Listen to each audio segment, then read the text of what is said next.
Hello there, BP World. Okay, this is TFC Open Mic, Season 3, Episode 24. It's the due mid-raid and summer sort of like quarterly review. Hello there, BP World. Oh, somebody had their YouTube going there, Ryan, I think. That was me. Turned out that I had a second YouTube as well. You have a second YouTube. He's boosting our numbers. That's very keen of you, Emery. Okay, hello all in chat. Who's in chat there? Cut's in chat. Hello, mate. I can see you in there. And obviously, Derpy's in chat, but he's also here with us tonight as well. Yep. Brian's in for obviously for the admin as well. So that's the admin team. And then going across then, obviously, from my left anyway. Imri, hello, mate. How are you? Fantastic. Fantastic. Good, mate. Good. Hefe, how are you, bud? Oh, just Andy.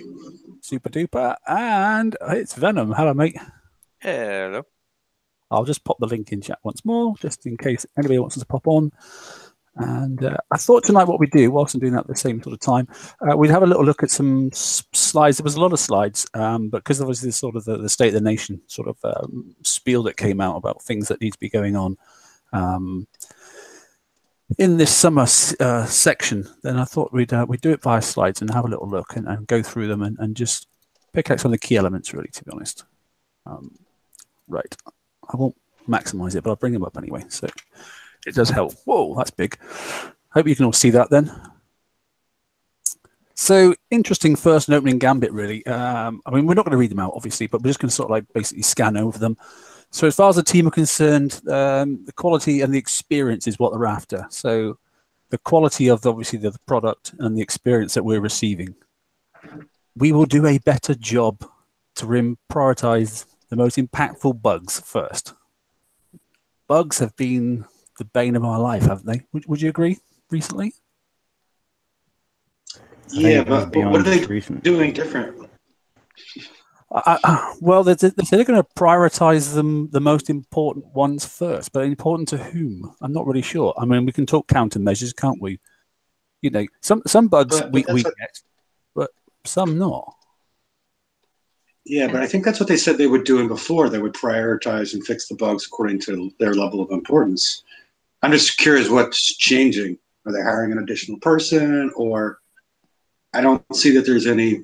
It's a lot of words, but I don't see any changes as it regards to changes to how they fix bugs. Yeah, I think what Hefe is getting at is, you know, what actually is going to change, because why wasn't this priority before? Why did it get to this point? Why is it taking, you know, a mountain or an avalanche of bugs to finally get someone to realize, oh, this is causing less fun in the game and less people wanting to play? I mean, but why did it get here? Yeah, but is it, mate, is it like memory bleed? Is it flash crashes? Is it lag? Is it those key areas of the game? So it's irrelevant to the content. It's the actual game itself and the way it runs on your system, or is it the content within the game? What's the thing that annoys us the most? I hope it's the mechanics, because that's the thing that bothers me the most. When they say something's supposed to work a certain way and it doesn't, that pisses me off. When I'm supposed to see, you know, X% increase in damage, and instead I'm seeing, you know, Y. I'm having an issue, because, you know, we rely on those numbers to spend our time in the game in terms of build time and developing things and you know, setting up our bases, and it also costs us real money. I mean, there are a lot of bugs that they've found. There are a lot of bugs I've reported that has cost me coins to, one, to test it, and two, to refit from it. And when I send in a ticket, I get the dumbest answer. I mean, yeah, I mean, that just exacerbates everything. I mean, there's a little statement at the bottom as well about Battle Power. It's a flash-based game, you know, and it doesn't work the rest of your graphics process and that stuff. But the point is, I mean, from development right through to today, the game's 10 years old, probably, from early stages right through to now. It's about 10 years old.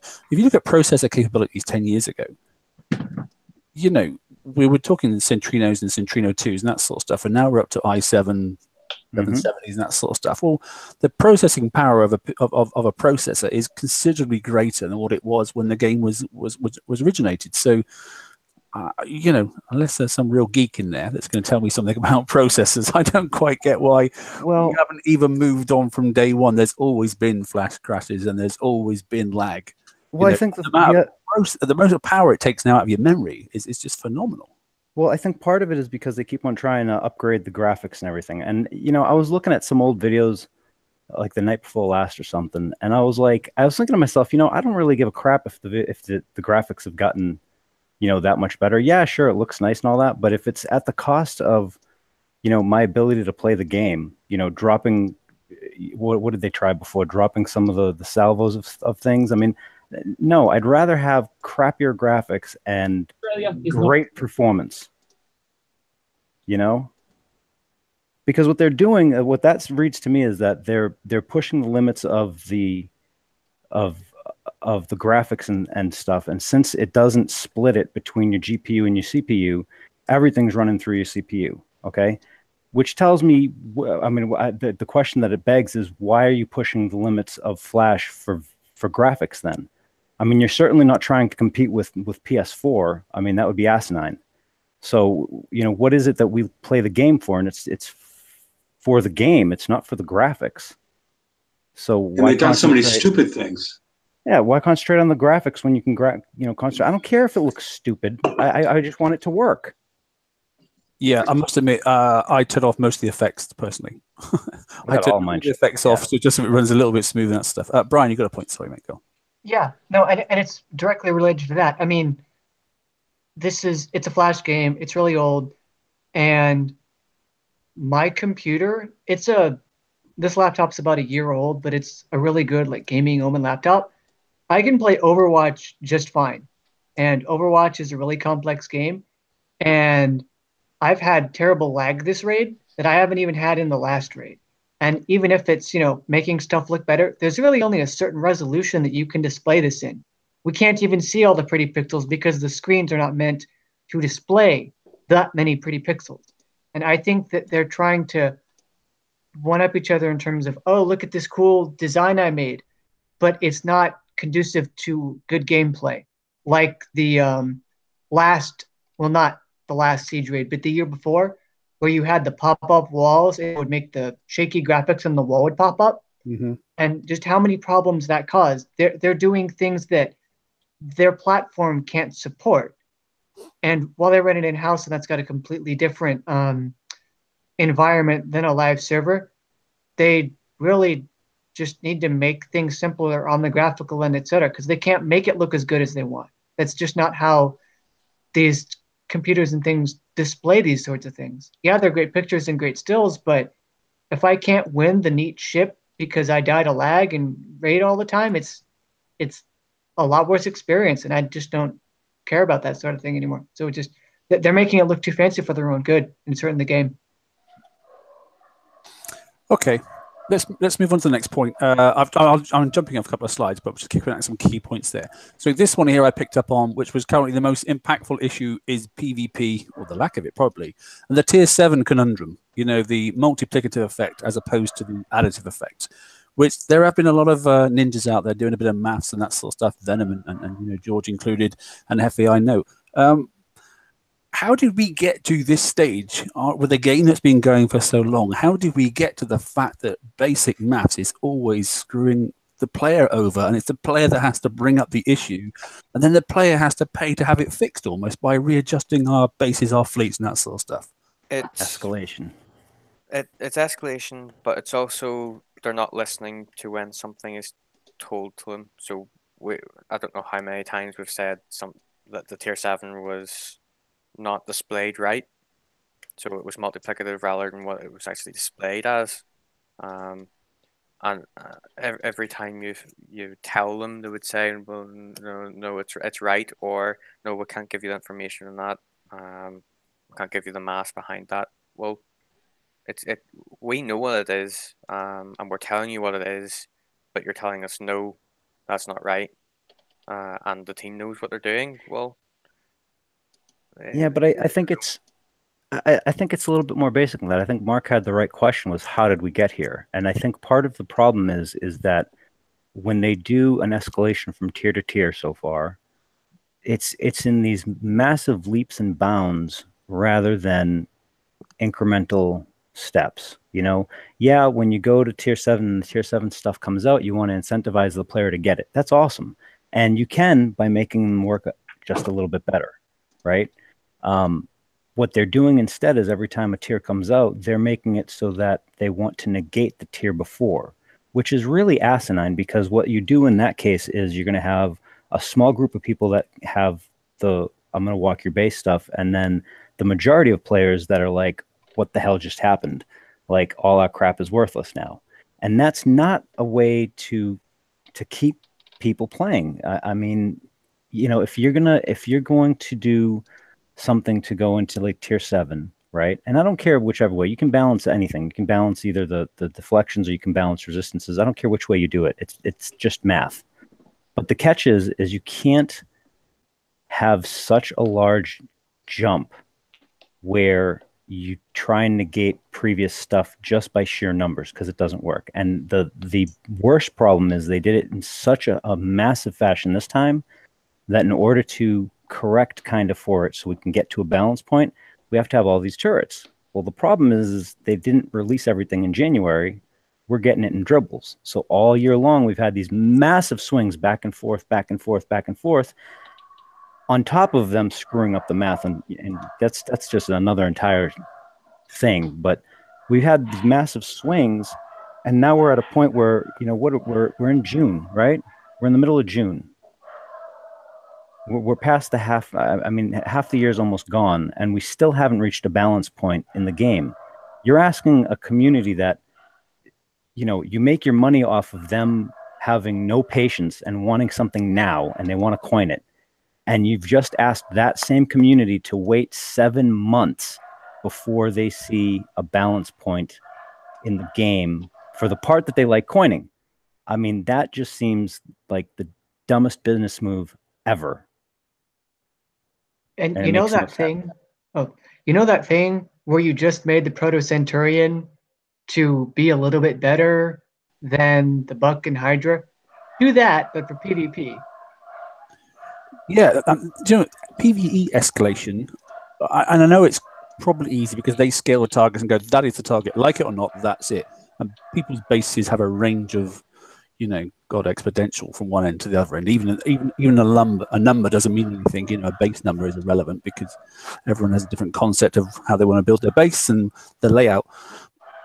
But as a structured thing, you know, like you say, as an escalation, you know, if a turret, if they're going to have like 8 turrets and they have an effect when they're combined together, surely you work forward to the end state and then you retract backwards. Would you not do that? You get to the end state and go, right, okay, this is the hole that we're going to release first, and then it'll be number 2 and then number 3 hole, right? So over the 6-month period, those are the 3 holes we're going to have. And by the end of it, we're also going to have these 4 turrets.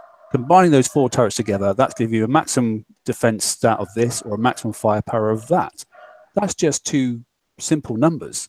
So you'd have thought that actually then working back, you could release a hole and then a turret, then a hole, then a turret, and the things would balance. I don't quite get why it's not. I think they did. I think they did, but does somebody have their YouTubes on? Someone's got a dog I'm going to shoot. Yeah, I don't know who that is. So I think the thing is they did, but because we have so many damn different, you know, damage types and the complexity of the way that they implemented deflection, right? Yeah, they might actually have that. So at the end of the year, we're going to actually see the whole picture. That's great, but who wants to wait 12 months? You know what I mean? What I think they could have done, because the way that you described it is a perfect way to do it. But the catch is you have to give your players the choices so they can at least see what's going on. So for the first, I mean, if you don't want to release everything at once, that's fine. But say in the first month, you give us a tree to choose from. So bounty comes up and you set up a tree lake in raid and you have a multi-pronged tree. So if you pick this, the tech tree follows this way. If you pick this, the tech tree follows this way. So you have to buy this to get to this, or you can buy one on each side and then go to the next tier on one side. I mean, you just limit it to X amount of claims. You have the tree, so you can see what's coming down. So if you go, hey, I really like base defense more than base hitting, you can concentrate on that side of the tree. or they can put something behind one of the other things, like, hey, you have to have the onslaught in order to get the, you know, the explosive turret or something. But so long as we could see what was going on, I think they would have had far less pissed off players, because right now they did not bring us into a good place. And I think by the time the end of the year comes, we actually are going to see a really nice balance. But, you know, we don't know that. We should have known that. We don't know that. We're presuming it based on what we're seeing being released. And I think implementation, more than anything, implementation and communication have got to be improved. And isn't a whole year just in time for Tier 8 PvP stuff to be released? Yep. Tier 8 would be January. So we're gonna hit the full balance point in December, which is why I really dislike this, and I'd rather much see a tiered, not even a tier system, but like a tree system. Like, I don't know if anybody ever played Masters of Orion or anything, or any of the old turn-based games. You know, you could have like 5 different tech trees, and you know, the first one and this one was like laser guns, and then that one it was like a you know, population dome or something. And depending on what you wanted to do, you could pick which tree you wanted to really concentrate on. And that's how they should probably set this up, particularly if they're going to get this complex in the releases and have this much tech out there. Because one will see what's coming. So as a player, you can decide, hey, you know, for the first couple of months, it's going to be really tough to do this or that. So I'm going to go with this side of the tree, and then you can catch up later on in the months. And as the months progress, they can add more to the tree up higher in the branches.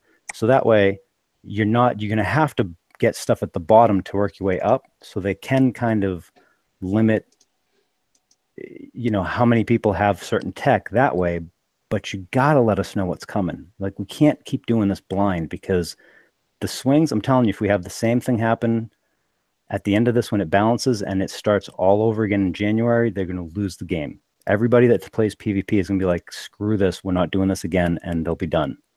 I mean, I can almost guarantee that. No one's going to go through this again.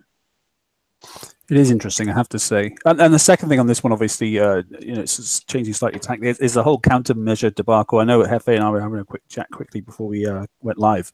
What are your views on this one, Hefe? Well, I don't think this is addressing the question, what we were talking about. This is addressing a different issue. I don't think they've, anywhere in here, they address the issue that we're seeing right now in the raid.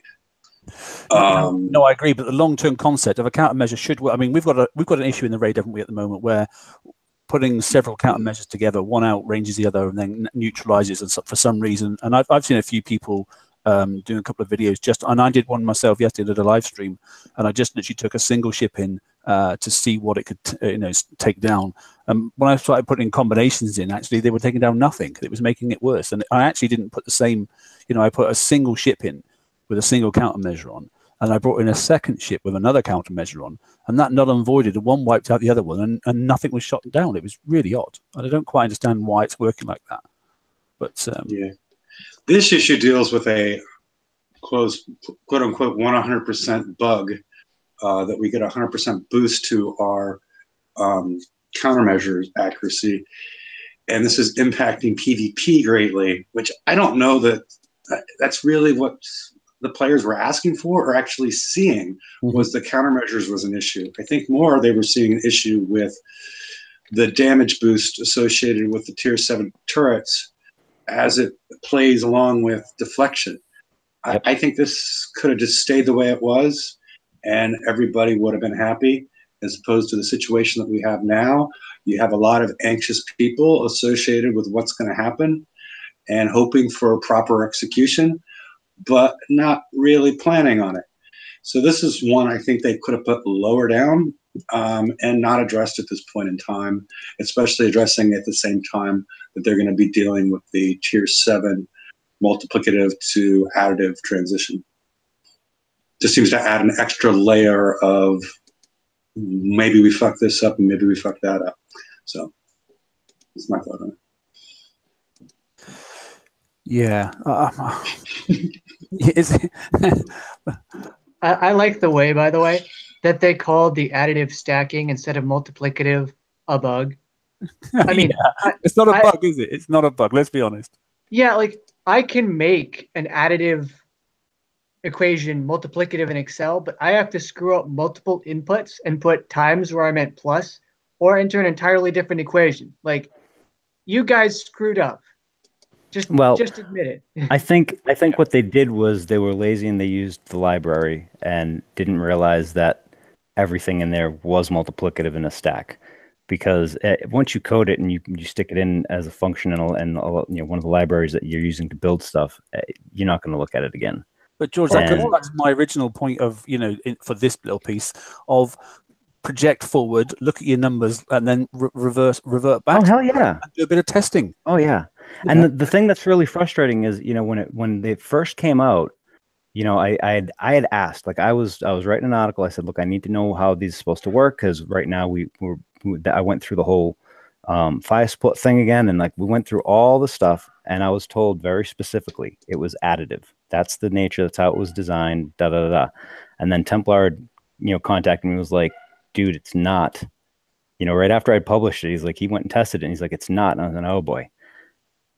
And Kixeye knew from that very day, I know for a fact that they knew. And the problem is I don't know if they went, well, we tuned around what's actually going on in the game and didn't really look at it, or maybe they just didn't believe me. I don't know what happened between then and now, but it's been a while. I would feel really bad if the people that initially coded this were just new hires and they saw plus 25% and they believed what the game told them, essentially. If they were like all the players, it's plus 25%.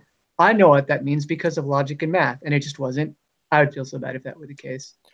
I'm just really confused on how it actually got out into the live server. Because surely if they're actually testing things, they would have found that the numbers didn't add up. Well, I mean, with the less amount of players that they got, why don't you just take everybody out of the 400s, throw them into some of the other sectors, and then keep that sector live, and stick all the dead bases in there and do your testing in there. So you're actually in a live environment testing it in the same, servers that we're playing in. That's not that hard. Yeah, that would work. I don't know. Right. Okay. Let's move on a little bit more. What else we got then? Right. This have some addition. Yeah. Go on. Sorry. Hooray! I didn't even see you there. Go on, buddy. So, historically, we're looking at Kixeye's releases, and all we can say is that they release something, it's totally bugged, and then they may or may not come out with a fix, which usually means that, it's going to be something other than how it was originally advertised, and that means that we have to refit our crap over and over again. You're talking. And later on, there's going to be another bug which doesn't get fixed, and we work around it. And then they come out with something else, and we are screwed over again. Yeah, or they don't even give us the stuff that we need to finish the builds. Like, I don't know, Manticores. Just saying. Yeah, last month I built my Manticores. I had phalanxes on them. I've seen them shooting with the countermeasures, and nothing was actually, falling shut down. So I figured out that everyone else was using sprints, so I spent months to get rid of my phalanxes and put some sprints on instead. And what do I get in exchange now? I go in there, and the sprints are not even trying to shoot anything down. Correct. Back to square one. I wrote a ticket to Kixeye. They are telling me that, give a read to that stupid countermeasure fix that we came out with. Good luck. And I have no clue if next month I should keep my sprints, put back the phalanxes, or maybe go for switchblades, or I don't know, quit the game.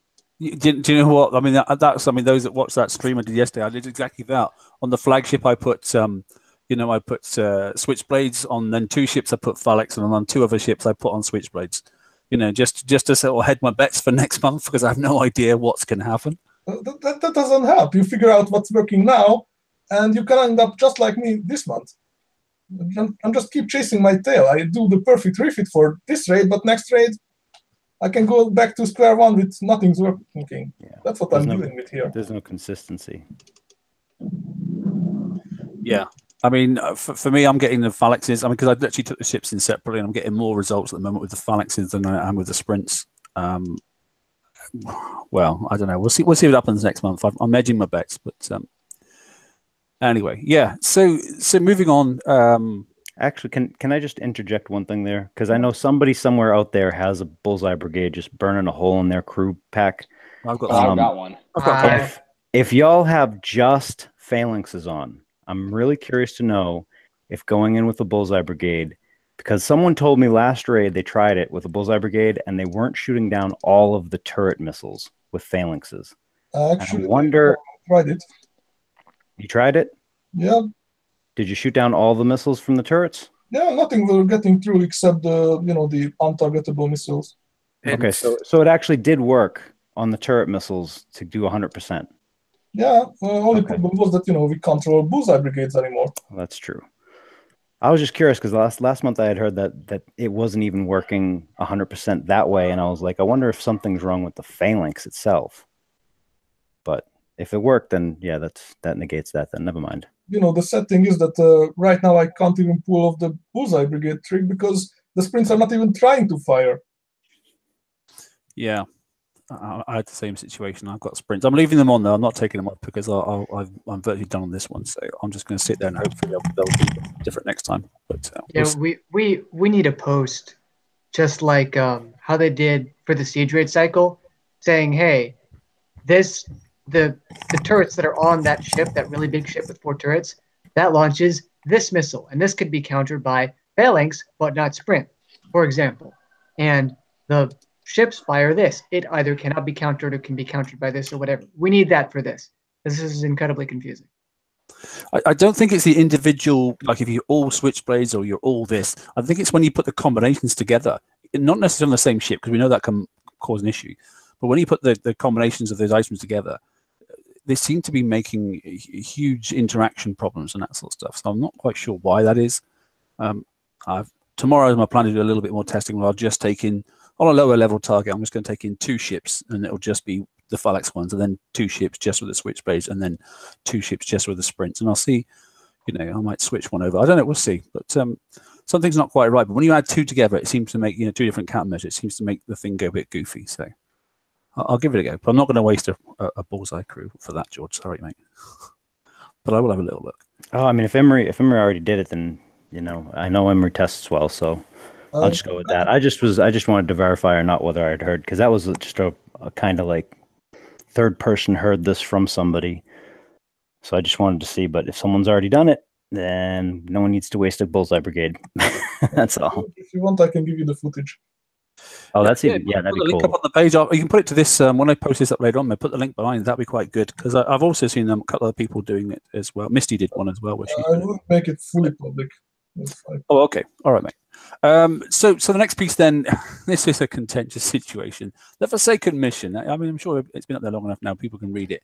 So we're going to continue to have access to new components via the FM. We're going to make improvements to the FM as a catch-up mechanic. Okay, and it's a place for players who are coming back into the game of a period of rest, to catch yourselves back up and get yourself back up in the running.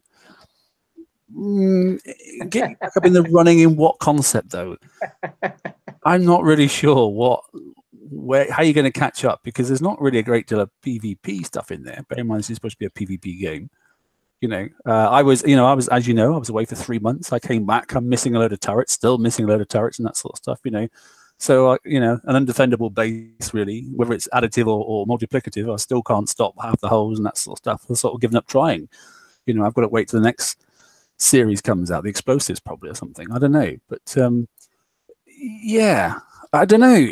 The problem is the FM mission to me is still the FM fleet, the 117 target, and the whole debacle since the start of the year, where we still don't have a flagship. They're still encouraging to build 5 ships and take a excess amount of damage to do something which is almost a necessity to get yourself. The only place you can get some tokens, so you can actually increase your speed, your build times, and to get some of the key components that come out, for escalation.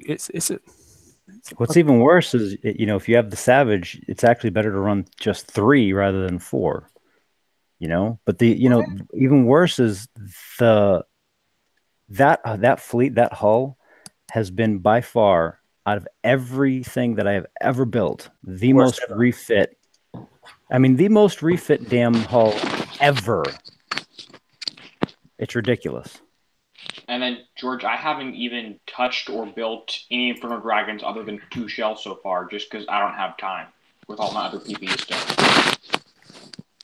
Hey, Ren. And now you have Polish insurance too. What up, Ren? What's up?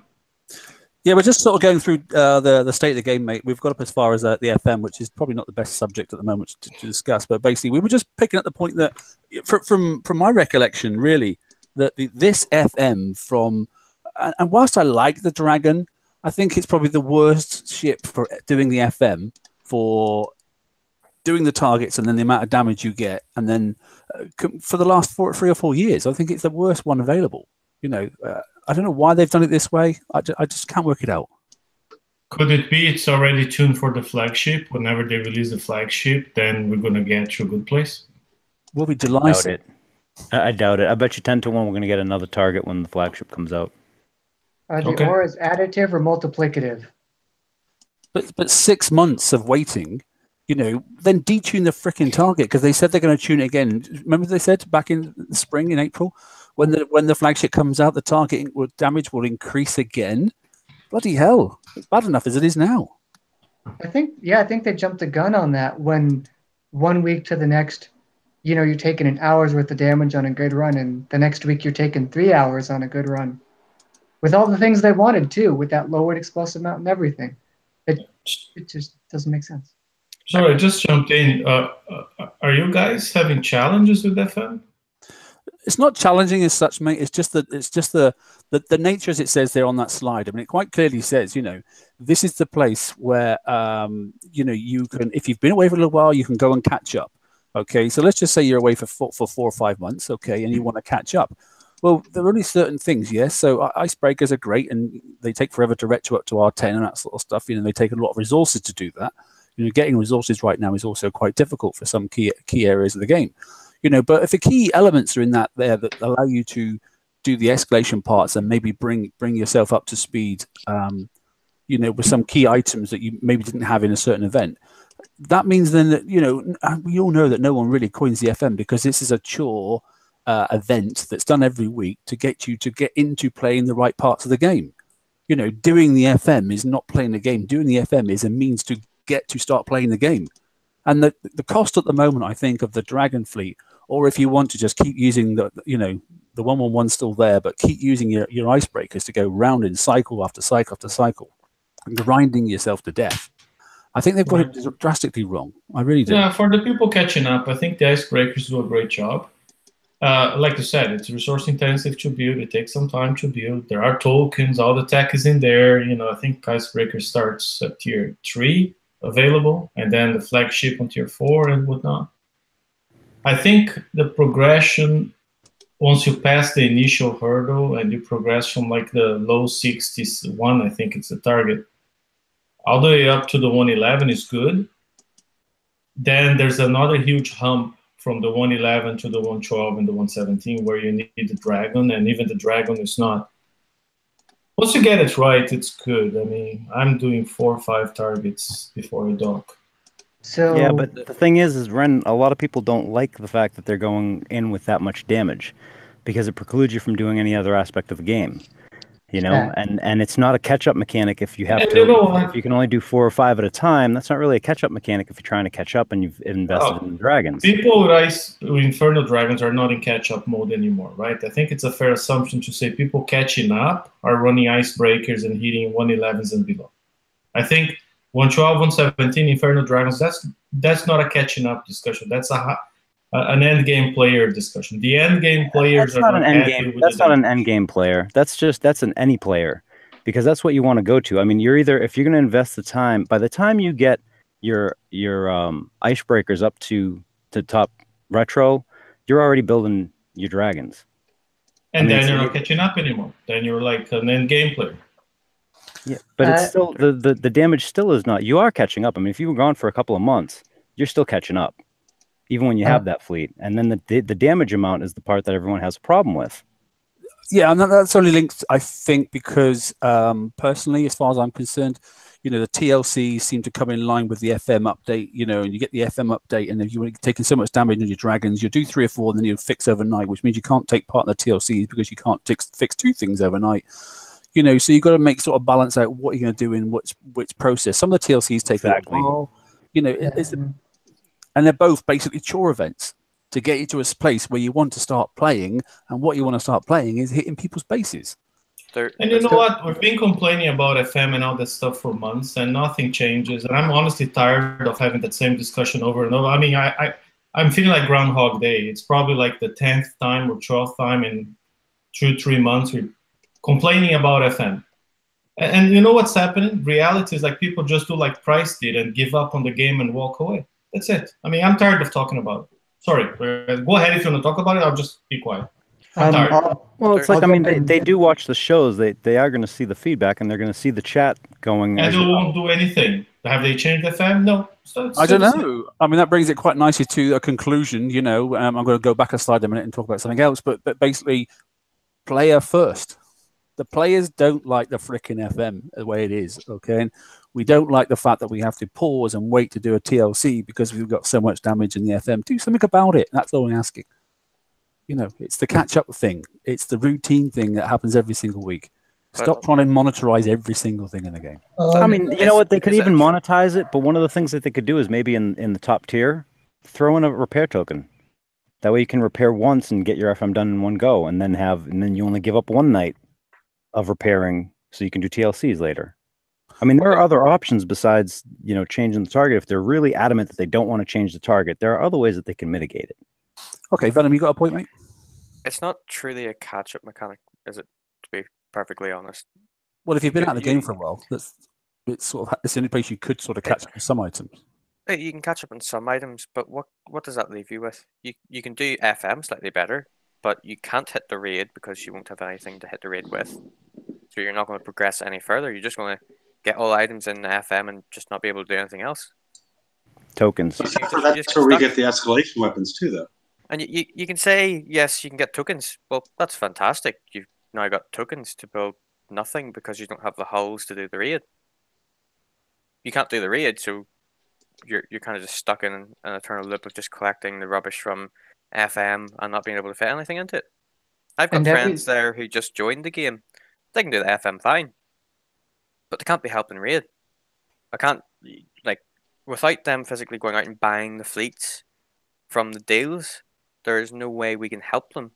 If they go in with the fleets from what you can get in the FM, they can't even kill the A set buildings we leave them. I helped last raid with a Buccaneer target, and one of them just could not physically kill the buildings in there with the items they got from the FM. So how is it a true catch-up mechanic if the players who have missed items for the raid cannot get items there that will help them progress further? Yeah, that's a valid point. I got a valid point too. Sure.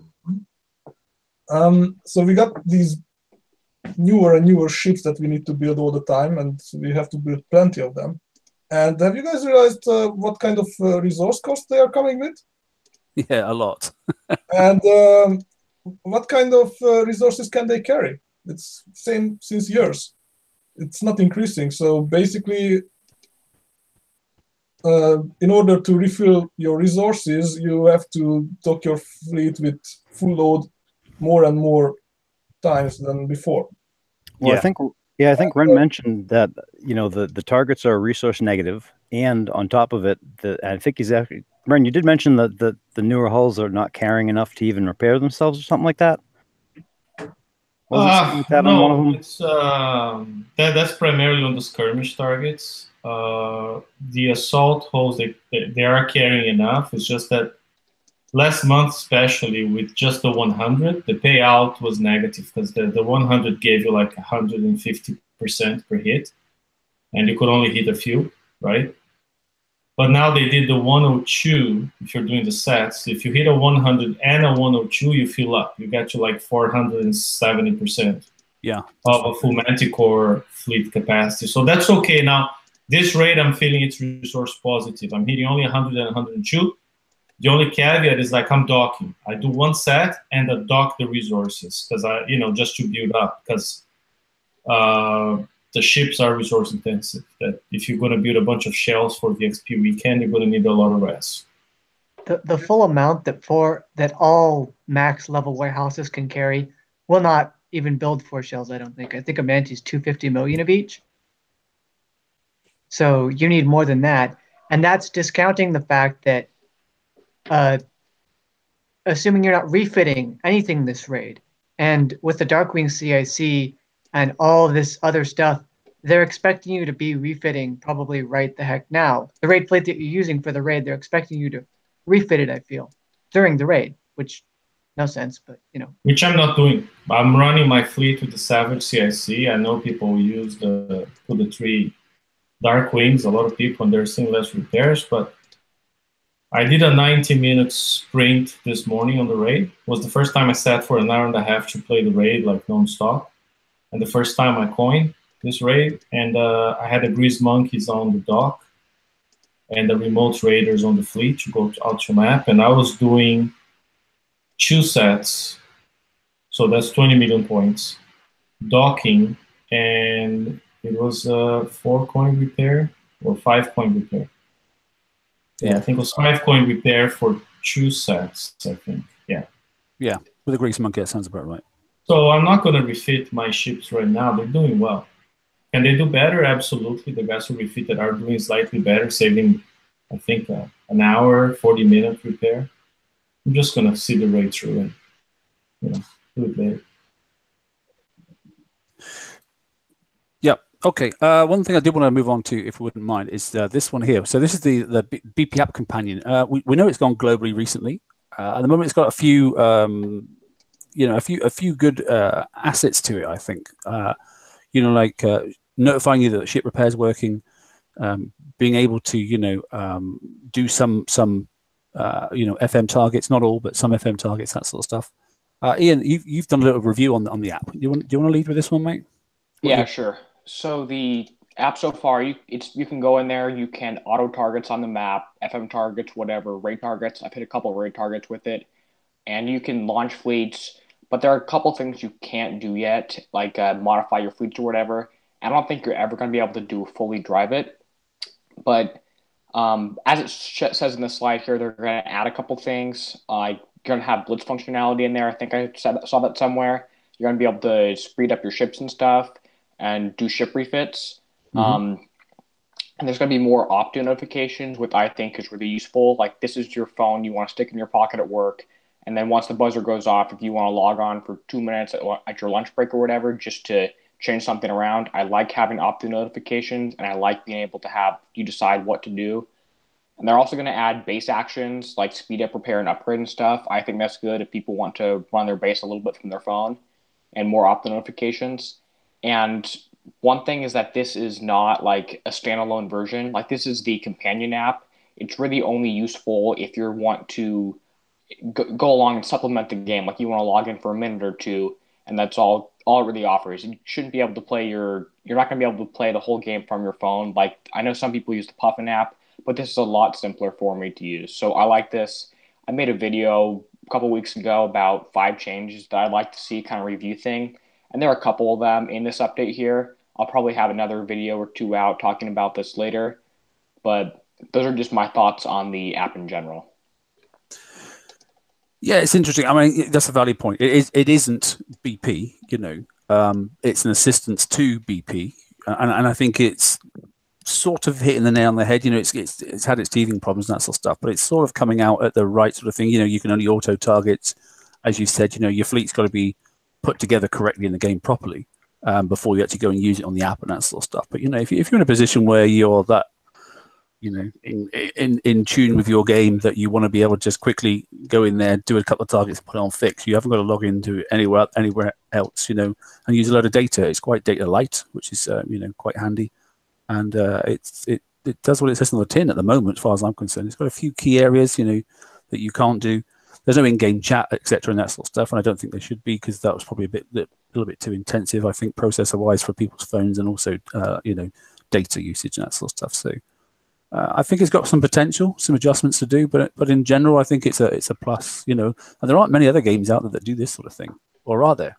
Does anybody think of anything else that uses it? No. It's the first one I know of, to be honest, top of my head. I'm not really sure.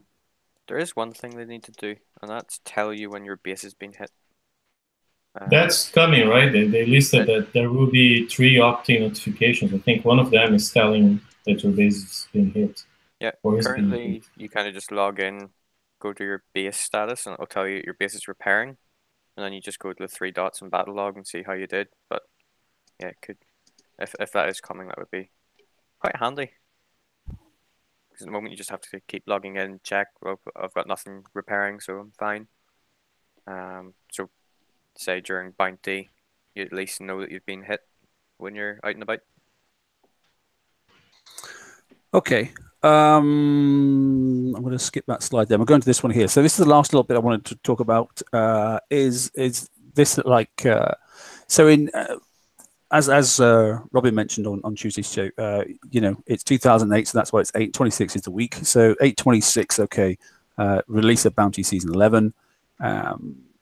Secure bases should all be as ever sorted. Hopefully, we'll see. But they've made a decision that they're going to adjust people's bases. So this issue of people building these big squares and that sort of stuff, and trying to outfox people by putting, you know, their OPs in the middle and that sort of stuff, and various other illegal builds. They're going to have a little look at this. So not sure they're going to ban people specifically. Certainly be too many turrets, because we've seen a few people with certain blunderbusses and that sort of stuff out there.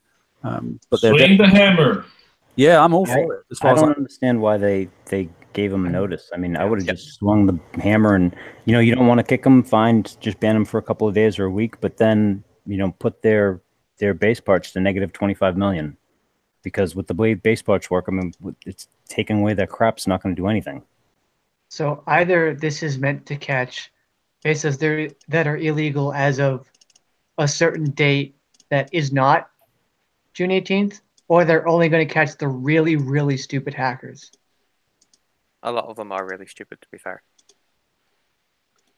Great, but still, this shouldn't have been announced. You don't give people a chance to fix the illegal things, because the illegal things should never have been able to be done in the first place, which is why they're illegal. You might assign different penalties to different circumstances based on how difficult it is to pull off, but you don't announce it. You do it like the one thing a couple years ago where, oh, all of a sudden everything is now server side.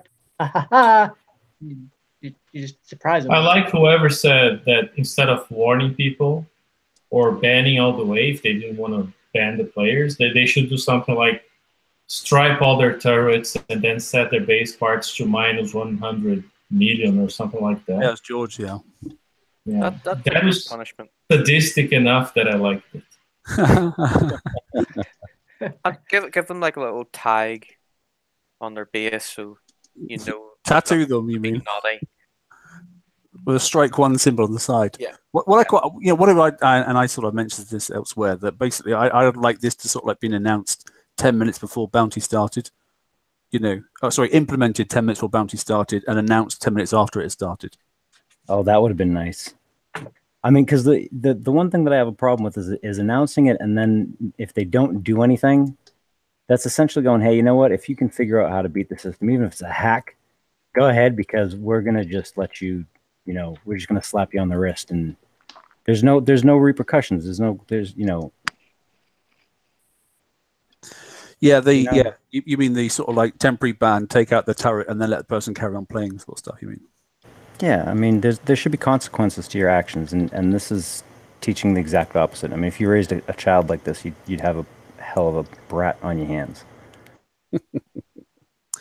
Yeah, well, let's see how it works out. I mean, you know, they'll. I'm sure the Banhammer page will be loving this one. I'm sure they're gearing up for it. I'm sure there's lots of new memes and that sort of stuff about to come out, and you know, it's it'll be interesting. It'll make the next Bounty quite interesting, I'm sure. What they should do for start is that if they do a temporary ban during Bounty because of base hacking, they should only let them back in the game after the end of the bounty, so they can't win anything. Oh, I like that idea. Yeah, so that takes them out for a whole session until the following month, basically. They would fully deserve it.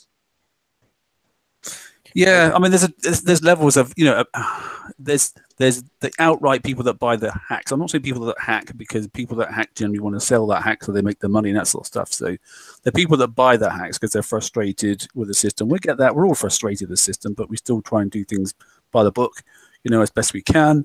The people that build things incorrectly through abuse of a slippage in the game where you're allowed to do something that really you shouldn't be doing, but ultimately there is a way around it, sort of stuff, without buying a third party hack or something. It's still all wrong, but there are levels of going out of your way and doing things.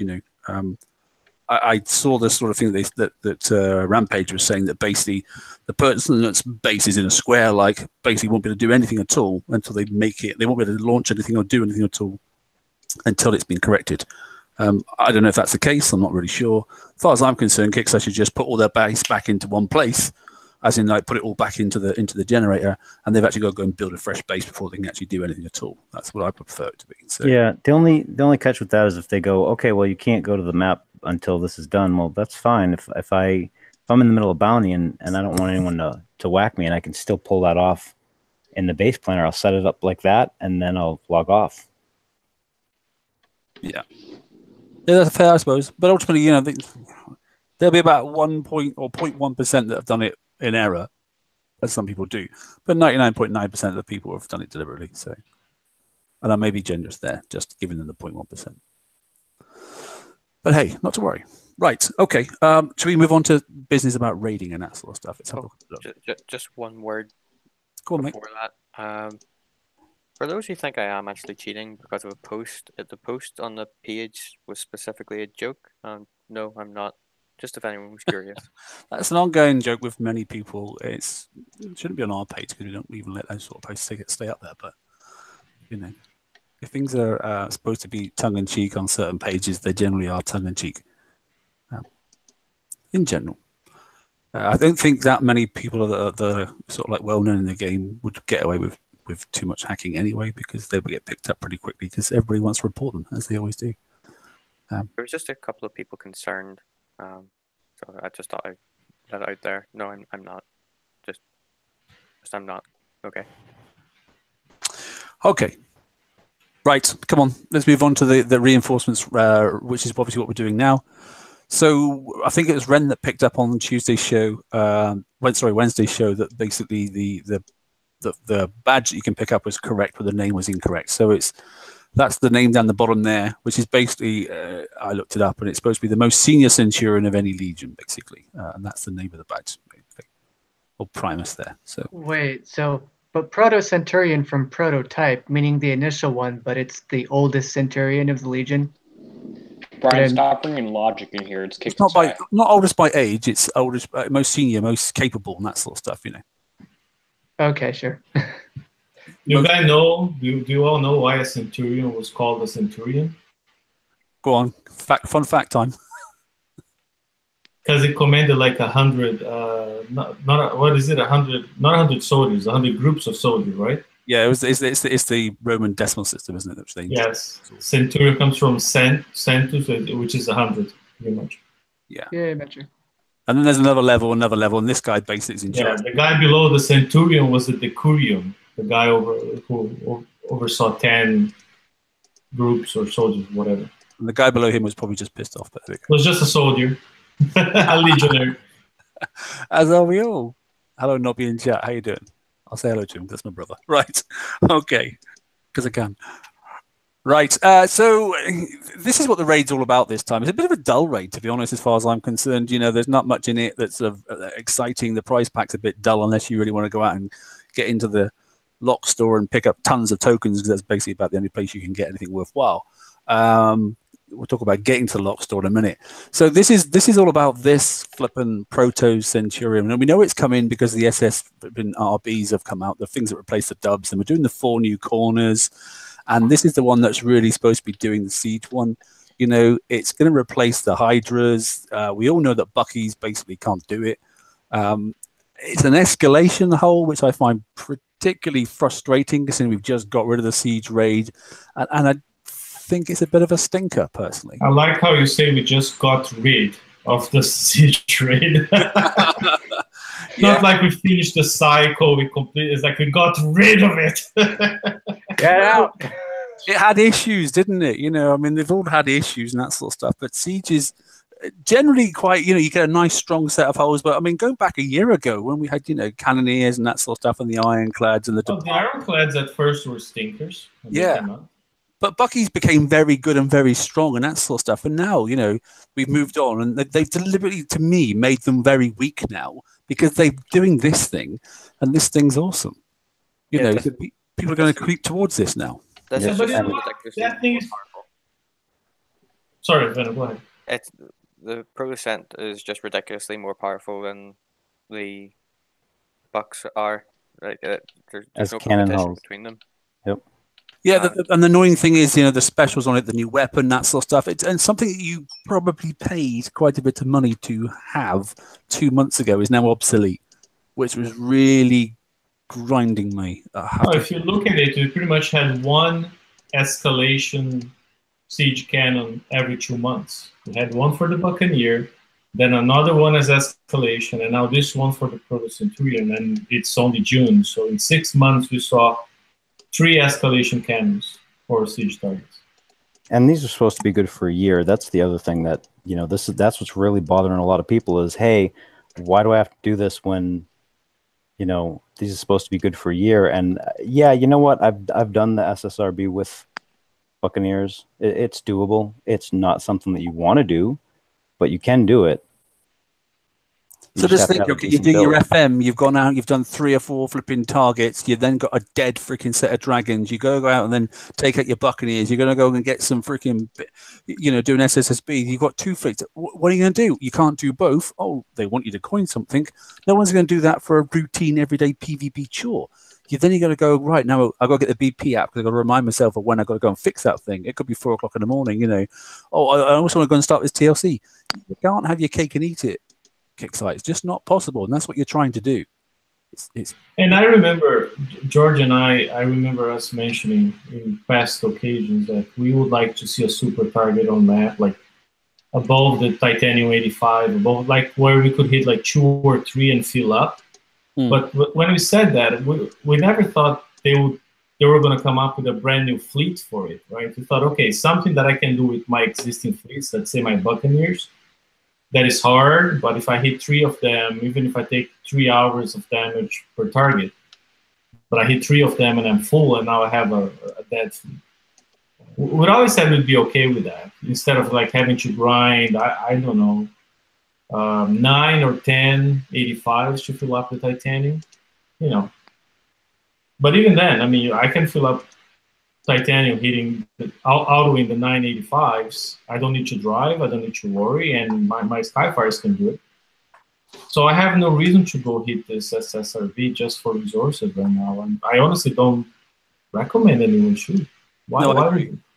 I mean, I did that video where I managed to solo it after doing some adjustments, because I just happened to have the tokens and I was picking it apart and working out what was the best thing to do and how to do it, and obviously detecting those flipping in the siege one, detecting those subsurface mines, you know, where this straight away tells you that it's naughty, because they're designed to target with 2 sets of holes that are out there at the moment, the Hydras and obviously the Buccaneers, neither of them having any sonar detection. And there you go, out comes a hole. And what has it got? It's got freaking 75 sonar built into it in a siege hole. Which makes 0 sense, but you know. It's because it's designed for the target. It's designed for the target, which is bloody wrong of them. Of course it is.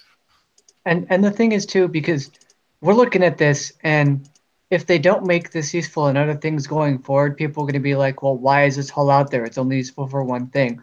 But if they do bleed it out into other parts of the game, we're going to be like, well, why did you make us build this escalation hole that existed, you know, 2 months after the siege raid has finished?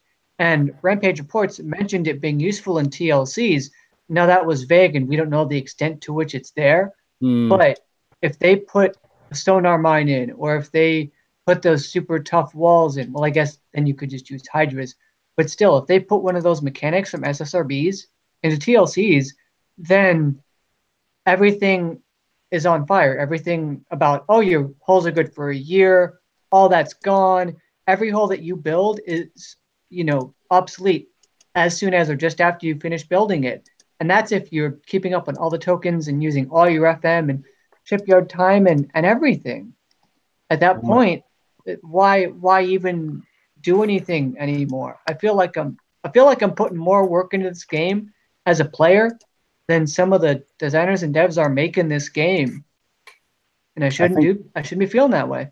Yeah, I think one of the biggest concerns that I have, and I think I said this the first time we saw it on the show, was how is this going to affect the balance or the tuning for the raids next year? Because, generally we've been able to either tweak our builds so you can use them in the A sets with some damage, or you can do, B and C sets with the old fleet. But now, because of this, they're going to tune to what? Those targets, right? Like, it's going to mess everybody up that doesn't have all the new stuff. Like those players that are stuck doing the Bs and Cs, are they now going to be boned next month because it's going to be tuned towards this hull instead of the Buck and the Hydra? The other question I have associated with this one is how it seems like you would get a lot of impact with both your Hydras and your Buccaneers with just adding one of these. If you look at the special abilities, adding 40% of both ballistic and rad and 20% combat speed, and the bonuses, it really depends on how they tune things. But it seems like just building one of them is providing a substantial amount of improvement to your existing fleets. I'm really curious how it's going to act as all 5 of them together with the plus 40, with an aura cap of 5 on top of, the existing defenses once you get them up there. And it's actually, these start off with a fairly low number as opposed to, like, let's say you combine these with 5 of your Bucks and add 40% defense on top of that. It's going to be interesting. I'm planning to build one, at least to throw in there for the special abilities that would impact my Hydras and my Bucks. I'm not sure that I have anywhere near the time to build 5 of them as they want you to, but it seems like one might be worth it. And I'm just going to build 5 empty shells just because they're a 10-hour build time each and rank up just in case I eventually decide to do that. But yeah, I don't know if I'm going to have time, like you said, to build 5 full fleets or 5 full ships. How many people are scrapping things they don't want to scrap? I'm just curious. I'm doing that for res, actually, not for dock space. I'm like Brian. When I'm low on res, I find something old I don't use anymore. I scrap for res so I can start doing something else. Yeah, same. I run out of ships that I can scrap them. Now, what Ian said, just a point there, and that's my concern about building the 5 or 4 Proto Centurions or Proto Tide shells. It's because that takes a lot of dock space, and until they're finished, they're just useless things taking dock space. I like Hefe's idea better, where you build one, like seaworthy, end-to-end, combat ready, and you add that to your Bucky or your Hydra fleet because it makes them a lot better. It doesn't take as much dock space. Different approaches. I prefer Hefe's approach in this case. Can they please not add a proto Manticore? We've had enough. We've had enough suffering with. No, they're going to go proto Skyfires. See the pattern. Proto something is never the latest one. Proto Apollo. Right? Don't make us suffer more. The Manticore was bad enough. Yeah, so anyway, look, come on, let's move on a little bit. Key components then, cannon system for 5, sorry, obviously, and the pack cannon 2. Not immensely better than the previous, but it is better, obviously, because it's an escalation weapon. So the splash and the ballistic damage is the bonus there on the cannon system 5. But so those are the weapons for that particular hull. They do fit on obviously other siege classes as well. So you can mix and match. But watch the cannon. Sorry, not the cannon. Yeah, the pack. It's quite heavy. And it's got submerged damage, so it'll shoot the mines. Yes, even just one on your Hydra fleet would make a nice difference because it was going to help the Hydra. Yeah. So. And the other thing is the cannon system 5 is lighter than the previous. So you can backwards. It's 45%, I think, with the previous one, and now it's 35%. So it's backwards compatible to your Buccaneer. Did they give up trying to name this thing? We've got the particle accelerator cannon, the peak accelerator, the phase attack cannon, and then they went back to particle again. About a year ago, they fired the person that names things. So now saying Pack 2 isn't good enough anymore either. Wait, which Pack 2? No. I do think it's interesting that the weapon weight modifier on the hull, that's an interesting way, I think, to kind of encourage builds on there while discouraging putting this tech onto other things. And we're flipping through all of the things that you could win with fabulous prizes if you only get 40 million and buy these things first, which is an issue, but a separate issue. Ah, yes, the Halo of Mortars. And now we're on the desktop. What? The Stubby Mortar is actually very, not only weaker, but shorter range than its predecessor. So it's worse. Other than the damage being a bit higher, it's overall worse. Halo of Mortars. Probably quicker to build, though, than the Epic Cats. Yes, absolutely. It's just like 4 days, I think. 4 or 5 days. I think the Epic Cat takes longer than that to take off. But it moves faster because it's shorter, right? Yeah. So looking at, we'll come back to the Mortar in a minute. As there's one extra slide there I didn't want because we want to generalize things. So escalation again and little things here. So I know Ren's picked this up as well, and he mentioned it. Here's some pointless items and some good items, or dubiously good items. Limited blueprints. These two items here, you know, one obviously for the scatter and one for the missile hull. Apart from a bonus speed, you're not gaining anything, but everything, you always lose something as well. This one here, the scatter itself, obviously the cheater scatter, you're losing that bonus of the original scatter gun, where obviously it's giving you the plus 4%, obviously corrosive protection per scatter, you know. But this one here, you know, gives you a combat speed of plus 5. So you're trading one against the other, trading it off. And the only thing I find is the fact that, as Robin pointed out, these are limited. So if you want to put one on a hull, you're going to put one on each of the hulls, unless you're fitting in the Darkwing, because the Darkwing CIC there, it brings all the combat speeds of all the ships to the slowest ship that you've got in your fleet. Yep. And that actually works. But then that makes no sense. Why would you even bother with that then? You're just adding. Well, because if you're in between, the Darkwing is good on its own, but if you're adding one and you're like in the middle of builds, you're not going to screw yourself if you're not done. Yeah, I added the Darkwing first, and then I added the scatters. But here's the thing, right? Why would I give up my corrosive resistance to get 5%? Let's say you put 1, 2, or 3, even 6 of those limited blueprints at 5 million points each one of them, right? So if you're going to put 6 per ship, you need 30. Right? So that's what, 150 million raid points. And instead I can use, there are crews, some of them very common, that give you plus 10% combat speed to the fleet, or plus 15 or plus 30. I really don't see the point of using your shipyard time to get that speed, you know, just instead of just using a crew and giving up your resistance. I don't get it. Well, if the targets continue the way they are, I think I mentioned this on Tuesday, you know, the speed, especially if you auto, because if you're doing the scatter hull and you're going to auto, where you take a lot of the damage is chasing down the fleets. So the least amount of time that you spend chasing down those fleets, the better return you get for damage. And that way you can run, like if you put these on, then you can run something else, like, I don't know, Demo Squad or Steelheads or something like that, Molotov Maiden. It opens up your options. Also, the Darkwing actually adds more penetrative resistance in exchange, and avoiding missiles is an issue right now.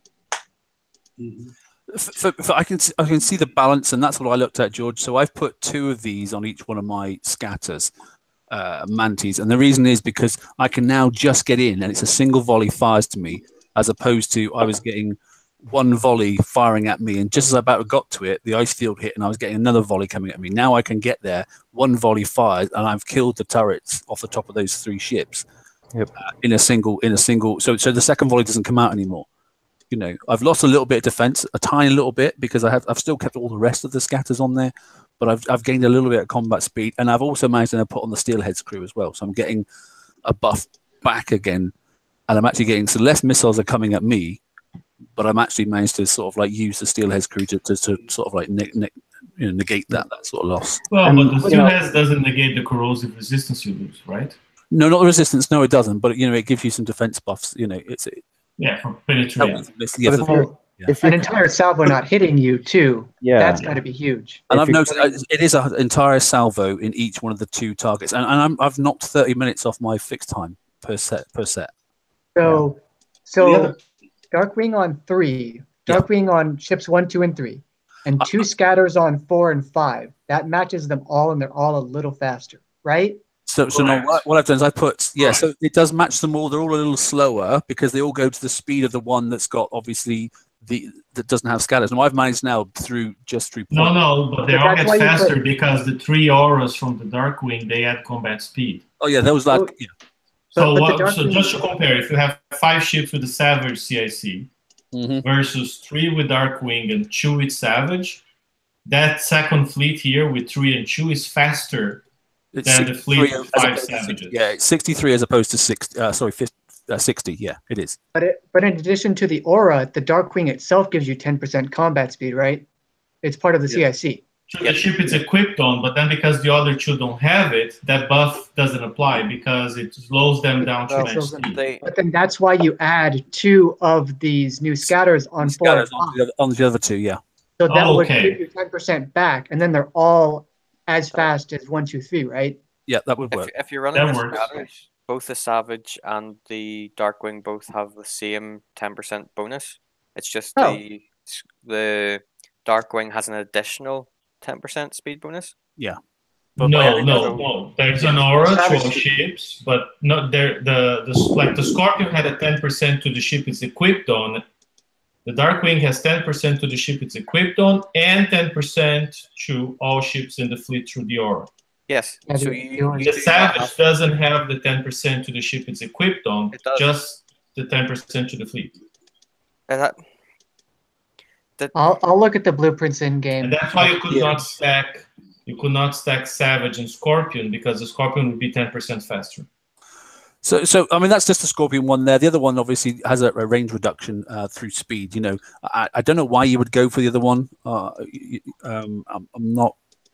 The other one is identical, the weapon itself, but if you're doing the Darkwing thing, I don't know. It's something. Everything comes at a cost. In this game, and switching some things out and not some things. Which is interesting to me because I really like the way they did it this time, because there's nothing you're forced to do because it's clearly better. It's a major upgrade. It's all like mostly lateral moves. Oh, you exchange this for that. You exchange reload for damage or deflection. You change, In a way, like I said, my fleet as it was with the 5 Savage CICs and everything as it was, because I haven't touched my scattergun fleet other than building the Makara. Yeah. Right? And they're performing, and I'm happy. Yeah, they get slightly better. If I do like you did and put the 3 Darkwing, of course, but they're performing well. They're good enough. I wouldn't mess around too much, like you were saying, and the fact that the next thing that Proto freaking Apollo is coming out probably will be the next one in a couple of months' time when they bring the next. Exactly. So I don't think them. They're not going to let this fleet go and do that next part of the SSLB, are they? Because otherwise, why would they bring out the Apollo? Yeah, no, you bet your ass there's going to be a Proto Assault something that's going to make the Manticores outdated in 4 months. So why would I waste shipyard time super fine-tuning my Manticores? There's no point. Yeah, I think what else are you doing with your shipyard time, though? And my question is this the escalation weapon? I hope Seems to so, be. We because normally then get. I hope so, because then it's not objectively better. It's a trade-off, like Ren said, Yeah. and it's a strategic decision in a strategy game. Yeah, for me, it's worked Yeah. out. And as I've said, I've messed around with the fleet a little bit, and in general, I brought my fixed time down from about 3.5 hours.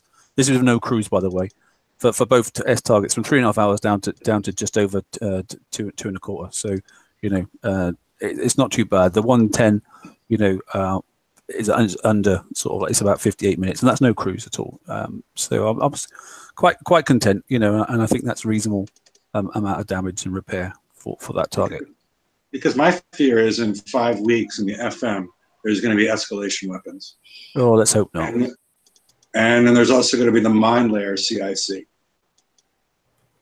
That was the original one that was mentioned to us. Way back So when, either they scrapped it, or you're right, it's going to come next raid or in the FM. Oh. Yeah. We'll see. God only knows.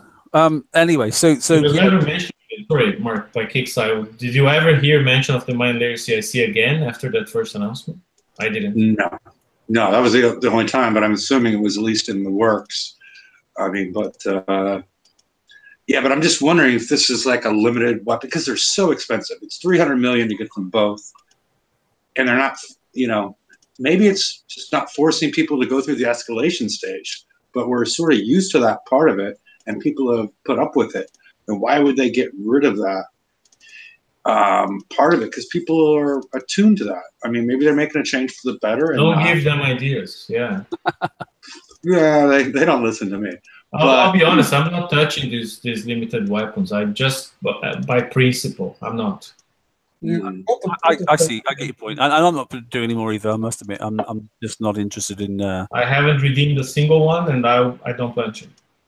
I have super secret things planned for that special weapon, but it's super secret. So nobody gets to know. For the missile, I do, but it's a different. That's a different nothing. If I get enough points, I might get 4, just for what I was mentioning before of Darkwing on 3 ships and these 2 to keep everything going extra fast. Mm-hmm. But I don't know how many points I'm going to get. Yeah, they may be interesting for conquerors and whatnot, but let's not go there. So this is an interesting one as well. So every time you hit one of these 100, you get a shard. 5 shards gives you a limited blueprint, and then obviously this thing, one being obviously penetrative, one being corrosive, you can add this to your hull as well. The thing is, what you can't do then is if you've got something on there like RA3 and that sort of stuff, you can't have that on there as well.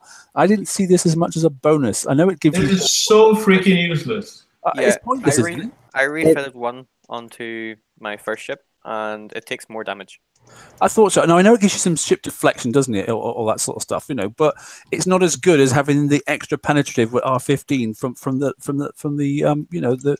Yes, that's weird. Gives you 81%. Why would you trade that off for 66% and 100 deflection? That's weird because Dr. Death actually refit one, and he actually got the same amount of damage, and he cycled it through his fleet and everything. It's just crazy. So, what I'm thinking is, at least the missile one, I think because if you're getting the same damage, then this missile one is retroed already, and the game is not telling us that it is, or you're already hitting minimum damage with this, which at that point, why do we have RA3 on if we're just hitting missile damage? Well, the corrosive ones neat, but I don't like these. So in theory, I tested one combination on my original fleet, which was RA3 at R15 and SH6 to give me extra 200 deflection, right? It didn't work. Didn't make it better. It was flat. Yeah, which and then brings instead when I used the explosive system 4 instead of SH6, then my ship was better. So I really don't think that beats. And the corrosive one is the stupidest because to put that one, you got to remove the penetrative resistance. Who's going to do that? Who's going to do that in the right mind? Nobody. It's a filler. Yeah. At least it's free. We get these for hitting the hundreds that we're hitting anyways. We don't spend any raid points on these. Correct. So those that are hitting lower don't feel bad because ultimately it's yeah. I mean the one thing that it does bring up though is, again, is it broke? Like why are we getting conflicting reports? I mean, this is one of those things that just frustrates the hell out of everybody, because then you're like, okay, well, is it worth it or not, or is it something that you want to refit or not? I mean, it's, you know, what happens if like 2 weeks from now they're like, oh, we found a bug and we fixed it, and now it's going to be like, you know, twice as good as RA3? Well, hell, it would have been nice to know before the raid. You know what I mean? I would not be surprised if they put this in the retro lab or raise the stats or something, just because it is that limited special. But as Ren was saying, you wouldn't dare put on the corrosive one because you've got to take off RA3, and then that your ships have had it. Yep.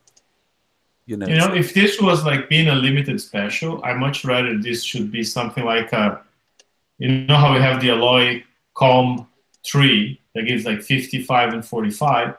This could be the guy giving 65 and 60 and 55 or something like that. Yeah. Be a little bit of an improvement, like a alloy armor COM4.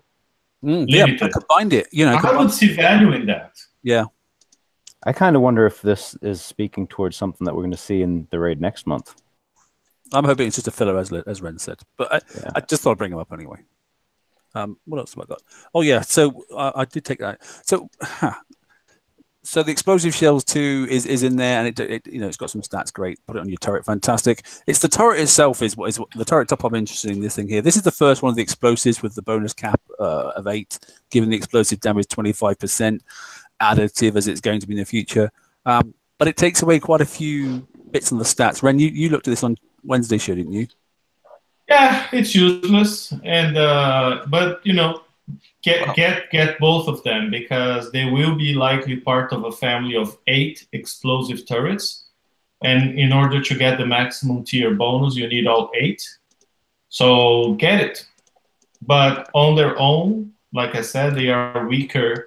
In some aspects, weaker than the Epic Cat. In some aspects, slightly better. In absolutely no aspect, they will actually damage your ship, unless you come in with 0 explosive deflection. But you put one of those missiles that gives you 100,000 deflection, or you know, and that's it. Unless people make this mortar the centerpiece of their base, and they will be very dumb to do that, and surround with 5 fire support and 1 fam 2, yeah, then maybe you need 200,000 deflection. But again, it's so easy to achieve 200,000 deflection nowadays. You know what I mean? To put it into perspective, I had a base there that had 2 of them, and I sat for the full 5 minutes, and I didn't reach 25%, and that's sitting within the fire fields, just taking all the damage, like not even 20%. Not even 25% damage from a huge amount of fire fields is just a joke. It really does very little. Yeah. And to give you an idea of how unimportant that mortar is, I'm building it on my bubble pad. Yeah, and that's what I've done. Basically, the same. I've just slapped it on. You know, you could put it on a gate or something like that. You know, it needs to be there because it's that explosive damage bonus, and it's the duplicate aura cap. So if you're going down that avenue, and at the moment there isn't a great deal else out there, but it's definitely worth having. It is expensive if you're not in the PvP. I suppose if you're not really into PvP, it doesn't really matter. It's just pass it by and that sort of stuff, you know, if you're just a PvE player. But I hear a lot of people who are not into PvP who still want to defend their bases. They just are not into attacking others. Yeah. So, you know, if people want to defend their bases, then yeah, get the mortar, because eventually they're going to release something like a D99S++ Mega Master, or Cerberus Rocket 99, you know. And that's going to be like the Howie equivalent of the explosive turrets, and then you're going to need this one to buff that one. Just 5 minutes can be summarized into what Brian said. This is the halo of the explosive turret. Yeah, it's pretty much the halo of the explosive turrets, and when you take into account that the tier 7 bonus is changing, it becomes even less of a halo. It's like much worse than the halo was. The halo at least will surprise your sloths when you're driving through, so if you're not paying enough attention, your sloths will just randomly die. With this, you know it's coming, and you know that you're safe because it's only going to be targeting your flagship or your tank, and really it's a mortar. You put enough hails on your fleet, and eventually you shoot it down. Well, you would think that. I won't divulge much information because I plan on doing it myself, but there is a way that you can get this thing to land, even with countermeasures. But yeah, that's a secret PvP thing. That's keep it in the alleys. Let me just go back quickly. So this one here, Ian, do you want to just expand on what you just typed in chat, mate, so everybody's got it? Yeah, the specials here, the new ones that we have, the limited ones that you get from the 100 and 102, you get 5 shards, and those you can go into your Blueprint Lab limited shards. You'll find them there. Once you get 5 of them, they're in the specials category. So you go to limited and then specials, and then find it there. It's not an armor special. It's not a regular special. You have to go to limited and specials to find this. Yeah. So it's not an armor that you put on an armor slot, okay? It just boosts your, resistances and that sort of stuff. It sits in a special slot, but it's in the limited pile. But it's also in the shards pile, so you've got parts in the shards pile. Once you get the 5 parts, it should go into your limited tech. That's right, yeah? Does that make sense? That is too much work for this special. There you go, look. So there's limited. Okay, it's great. So it is there, and if you go into the shards area of limited infantry, you'll find it's sitting in the parts of one will be sitting in there if you've been hitting the hundreds and that sort of stuff. So limited advanced tech, basically, it's there. Right. Okay. Let's zoom forward. Then we've done that one, and this is the last one. What do we think about this then? Why? I've seen a lot of people complaining, but I've got some thoughts. But what do you think about them being gifted this godforsaken Cadis if you are in a certain position on the leaderboard, or given some shards towards it if you're a little bit lower down? What are your thoughts? Why would you give people who already have the Cadis another Cadis? The people Because here at the top are people generally who- the ones that have the Cadis anyway. The people, Not so sure about that now. the people who, I mean, one, it's for ego, and 2, it's for like an actual reward. I mean, the leaderboard drove it enough as it is, people coining to beat the next guy, but it's in the end it's useless, because again, you're getting hundreds of millions of billions of points. Like, why do you need this at all if you don't even already have it? Ego. But you've shown that your fleets are good enough to succeed to this level in the raid, so you don't need it. So No. the prizes are basically useless, but it just drives more revenue for Kix without putting in anything that really changes the game, because you're good enough to get that many points. So I think it's good, as weird as that sounds. It makes no sense, but it's good. It's a bit like I like it. to me, it's a bit like the gunboat game that we had. When we were getting the gold gunboat. It's a bit like that. I get what you're saying. A lot of people that are, but if you're up in the top 5, we're in the billion points here. Just having a Cadis is not going to get you that, because you're hitting the lower sets and stuff. You are smashing out as many as you can of the sets possible. And if you're doing that, you don't need this thing. However, if they had made it a gold color one or something, and then people are shining at, like the gold Nexus, and they were driving around a gold color one, then that would really make people, I think, that's probably not a good thing to tell. So let me ask you a dumb question. Okay, Go. I mean, I don't care that they offer or don't offer, but do you think that the top 10 guys in the leaderboard are fighting for the top 5 spot should be one of the 5 getting the case? I don't think so, to be honest, because there's no visual difference between this and a standard one, unless I'm missing something. But I don't see. Yeah, because I mean, if they're fighting to be top 5 to get the Caddies and they're having fun with it, I don't care. No, right? I don't let them. I wouldn't. I mean, unless I were in like the 400s where the raid ends last, because I might as well be number 5, number 3, number 2 on the leaderboards. But if the raid ends earlier in my ward, the other guy has like an extra hour or 3 to get ahead of me. Yeah, and that was the problem with these series. I mean, the earlier series, the top 3,000 or 3,000 people got, the EMP hull and that sort of stuff, very a few years back, and then the top 3 people in your sector. I used to quite like that on there. Top 3 people in the sector got the battleship or got the original dreadnought and that sort of stuff. Yeah. So I'm going to say this to Kixeye. I mean, if they ever offer something really important through that system of top 5 or whatever, it has to be based on the world leaderboard, not the global leaderboard, because it's broken. Can't do global. It has to be world. Yeah. Top 3, top 2, whatever. But in the world, people who start and end the raid at the same time. Do you think then this is just a non-event within an event? You know, it's nice to get some shards. Yeah. It's not coloured. You're not getting a different colour blueprint, that sort of stuff. So we're getting something for free, shards or Arcades or whatever. I won't complain about getting something for free. No, I like it. I think it's a good idea. I mean, yeah, for the top 5, which is, I don't know. Yeah, maybe they could structure it just 1 per world as opposed to give away 4 as opposed to 5. That would be more fair for those small group of people. But otherwise, yeah, I agree. This is a good thing because people are wanting this.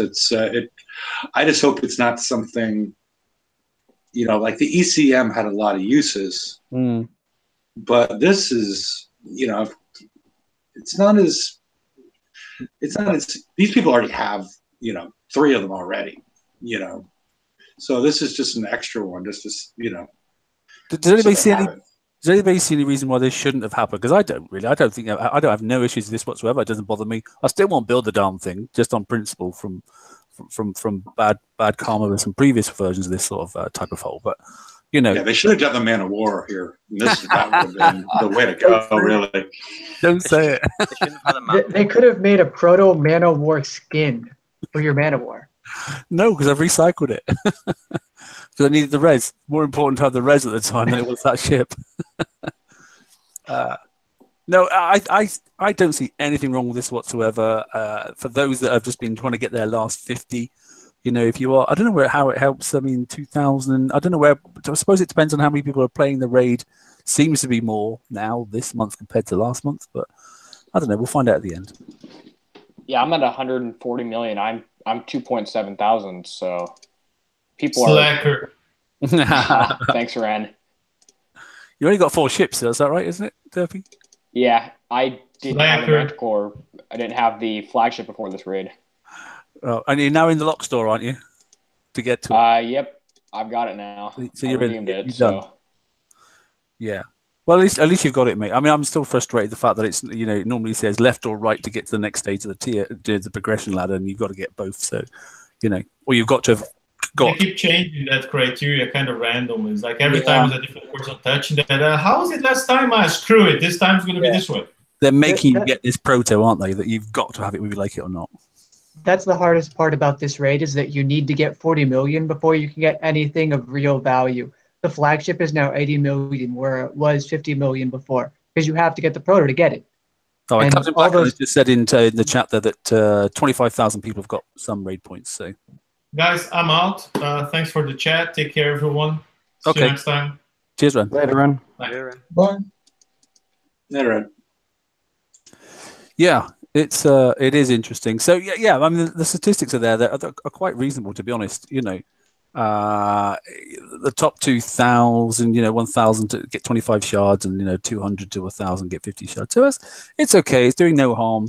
You know, I still don't intend to build the damn thing personally, but I can't be all bothered to go and do B sets and that sort of stuff. I'd rather just personally smash out 100 coins and go and whack out a whole stack of freaking S sets quickly and then just do something else instead. But that's just... You actually just walk through the 80s. If you have the Cadies and the Manticores behind them, you just drive straight through them.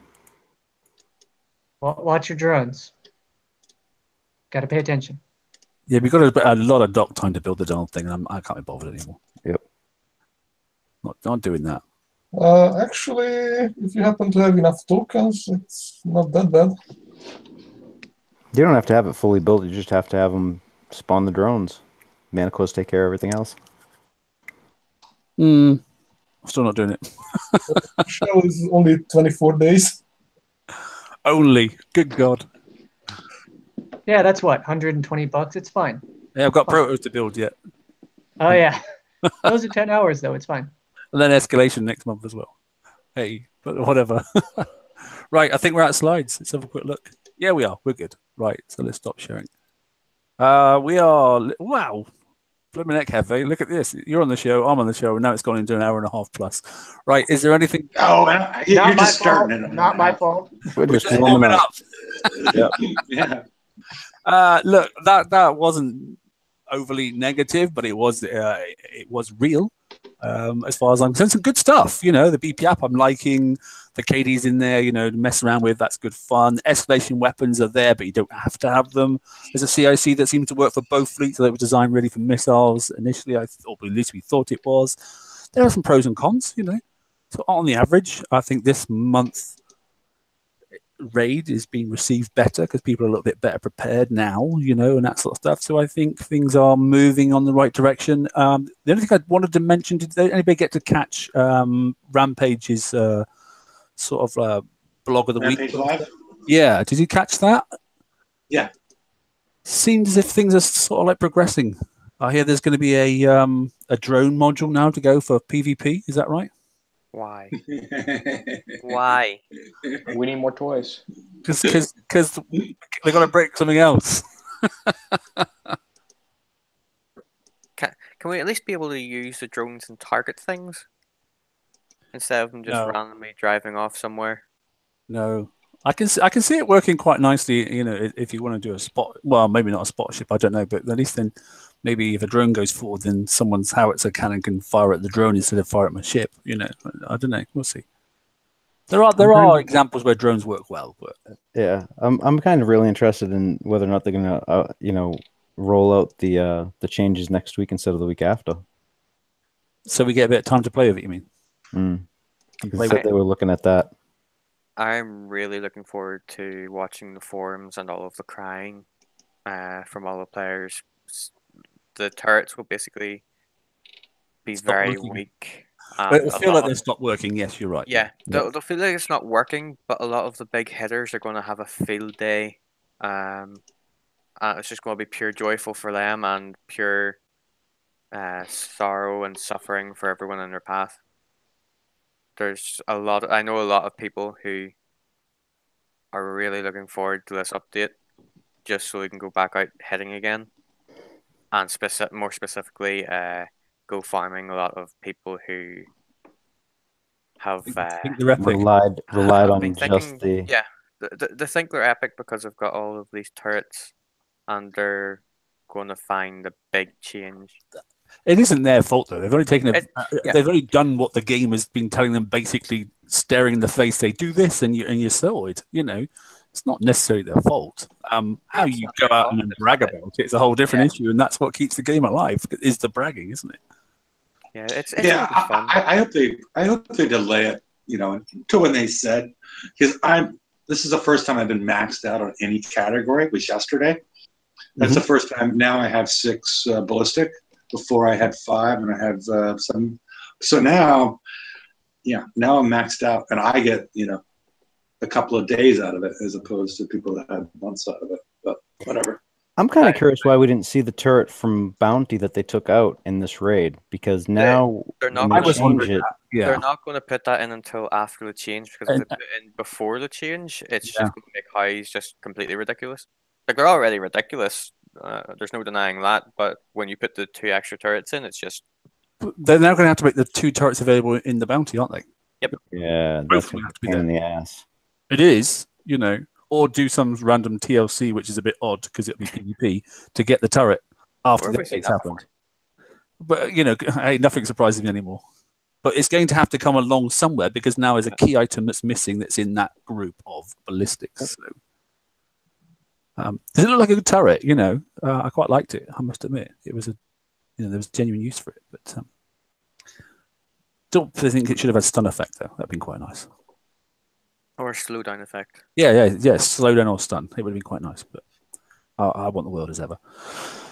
Right. Okay. Let's go across the panel. Brian, anything from you, mate? Just to close off. I've never had lag this bad in any raid ever. I hope they make that better. We shall see. That's one of the things they said actually in their summer state of the game, that they were going to deal with some of the lag issues. So I have to say, a lot of people have been saying the last couple of weeks has been particularly bad. Anything else? Nope. Good. Okay. Ian, what about you, mate? Raid that bad. Doing okay. That's about it. Try not to quit. That's all. Try not to quit. I like that term. Yeah. George, F-bomb. To Kixeye, I love that icon, by the way. It's brilliant. Yeah, I said Serena put it on our page. I just stole it because it was great. To Kixeye, I would suggest watching the show again. We're generally not, negative overall, but when the state of the game is such as it is, I mean, we've offered suggestions. Just watch this a couple of times. Pass the video around. I mean, pay attention to it. Don't wait months again before things are addressed. And then to the players, now that we might see that change go in early, I would suggest, this weekend or maybe right after the raid ends, go out, make some videos, write down some reference points for each target. So that way, when they do implement it, if they do implement it a week early, we have something to bring back if things aren't working right, especially with the countermeasures and stuff, because that might affect a lot of things. So get some reference points, and you don't have to make the videos public. Just if you have them, that way, if we need them, or if someone's like, "Hey, we're seeing this," and we can take it, we can edit it, so we can take names and stuff out if you want. But just help everybody out and grab a couple videos before the change.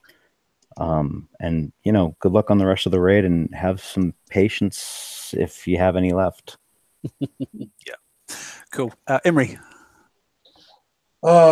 Well, they pretty much are trying to piss me off over and over again, so I would suggest them to start testing and, mix and match their promises with their delivery.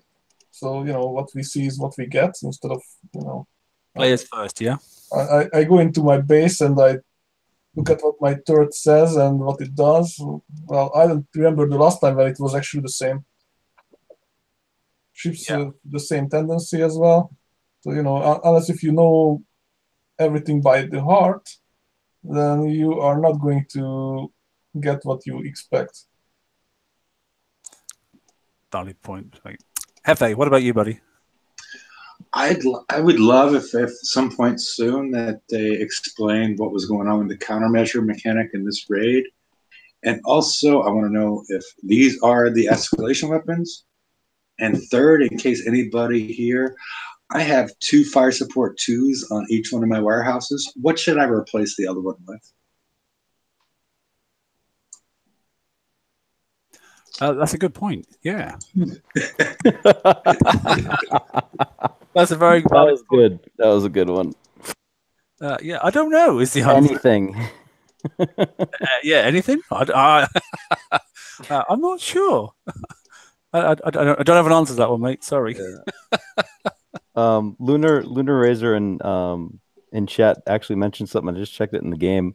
If you go into your outpost and you click your Omega slot and go to your blueprints, there's a blank locked weapon next to the kinetic motion cannon now. Oh, is that? I don't know. Yeah, I don't know how long that's been there. It doesn't show a picture of anything. Mine's just a black box with a lock on it, so I don't know if that means something's coming. I don't know. That's going to be interesting. Escalation. So I think something. Well, the FM always releases something, doesn't it? After the raid, so there's going to be something coming up. They've got to put something, in there, just because they can't help themselves. Yeah. I mean, look at the stuff that we have registers. now. No, stop it. The combination one, yeah. Venom, what about you, mate? Just reiterate what was said last week and the week before and the month before that and probably the year before that as well. We have a huge knowledge base that maybe Kixeye doesn't have complete. We've got multiple calculators developed now. George has one, I have one. Kixeye has both of them. Please use them. We've went through a lot of effort to at least give you information that you can use that might be helpful for, next turrets coming out. Please use it. Yeah, I mean, for me personally, there's a couple of things here. So we lost Larry the other day, BP Professor. you know, a staunch, you know, supporter of the game for many, many years, and probably the very, very first person I actually took notice of that was actually putting detail out about the game many, many years ago, when I was, you know, first playing and that sort of stuff. More recently, they haven't retained their senior game designer for one reason or another. They couldn't entice him enough to stay behind. You know, relevant of the personal circumstances. If you give someone enough, you know, candy, they'll stay. They chose not to do that. So the consistency there in the game designing area is also not there. And lastly, and not least, is those that don't know, Price has handed his cards in. He's done. Okay, so love him, loathe him, whatever you want to do, but Price has done an awful lot for the game. He has also now decided to say thank you very much, but it's time to set sail and go somewhere else with his time. And that's going to be quite a hit, I think, for certain people. He's got a very good following on one of their Facebook pages, and he also does a lot of, you know, he's one of the first people in Alpha World that starts the raid and, you know, does a quick look at what the targets are, and you know, he's always tried to raid on the cheap as well, which I don't mind. I think that's quite a good thing to do for various different people. You know, I'm a coiner, I admit it. You know, Price goes the way, you know, and tries to do it and show the cheap method of doing things. So I think we've lost a really good asset there. He may come back if things improve, but at the moment he's pulled the plug. He's had enough. So good luck to you, buddy. And whatever you endeavour to do in the future, I hope it's all good for you. But okay, that's 3 big changes then. So we've lost our senior game designer, who was a person that I thought was actually helping the community. There is a new one, okay, and I've got his name and that sort of stuff. We haven't managed to connect with him personally yet. I've reached out to Rampage to ask if we can. I think it's important for the player base to know who's a senior game designer of the game that we want to play, and we want to understand his head and make sure that he understands ours as well. As for Larry and Price, like I say, 2 of the originals that have disappeared, so it's a real shame. But hey, that's the way it is. Life does move on. Anyway, right. On that note, anyway, enjoy the rest of the raid for yourselves. Hopefully the FM won't bring too much. It'll probably be a delayed one because the raid goes on, that sort of stuff. Probably the FM will probably not kick in until Wednesday evening. So the game update probably won't be there too. But apart from that, I'm going to say good night, unless anybody's got anything else. Good night, everybody. Thanks for tuning into the crib. I mean, TFC show. Sorry it went this long. Have a great night. It's a good one. Okay, take care. Good night, all. Good night. Later, people. Right.